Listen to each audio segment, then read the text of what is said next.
Hello everyone, আগের পার্টে তোমরা দেখলে আমরা এখানে সিটিতে প্রোগ্রামে একটা পার্টিসিপেট করেছিলাম। সেখানে আমি লাক্সি হিরা হয়েছিলাম। আর লাক্সি হিরা সেজে আমাকে কেমন লাগছে সেটা জানাবে। আমি প্রোগ্রামের ভিডিওটা দিতে পারছি না, কেন জানি না। আমি চেষ্টা করব অন্য কোনো ভিডিওতে আমার পারফরমেন্সটা যদি তোমাদের দেখানো যায় তাহলে অবশ্যই দেখাবো। এটা দেখো লোকনাথ স্বামী মহারাজ, সেটাও তোমাদেরকে দর্শন করিয়ে দিলাম। এখানে চলছিল লোকনাথ স্বামী মহারাজের প্রবচন। আর আমাদের গ্রুপের কিছুজন, এখানে আরও বাকিজন ছিল, এদিক ওদিক হয়ে গেছিলো।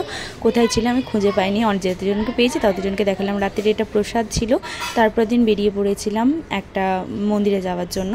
দেখো আমাকে কেমন লাগছে অবশ্যই জানিও। আসলে একটা মন্দির বলতে আমরা কুঞ্জবিহারিতেই যাচ্ছিলাম। প্রভুজি ডেকেছিল, আমি আর বোন এখানে বসেছিলাম। ভগবানের তখন মন্দির বন্ধ ছিল, তারপরে খোলা হলো। মন্দির খুলে আমরা আরতি দর্শন করলাম। সত্যিই ভীষণ ভালো লাগছিল।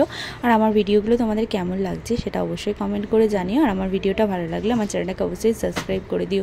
তোমাদের এক একটা সাবস্ক্রাইব ভিডিও করতে আমার আরও অনেক বেশি ভালো লাগে। তারপরে প্রভুজি এখানে বিরিয়ানি বানিয়েছিল, সেটাই খেয়ে নিলাম। চলো দেখা হচ্ছে নেক্সট ভিডিওতে।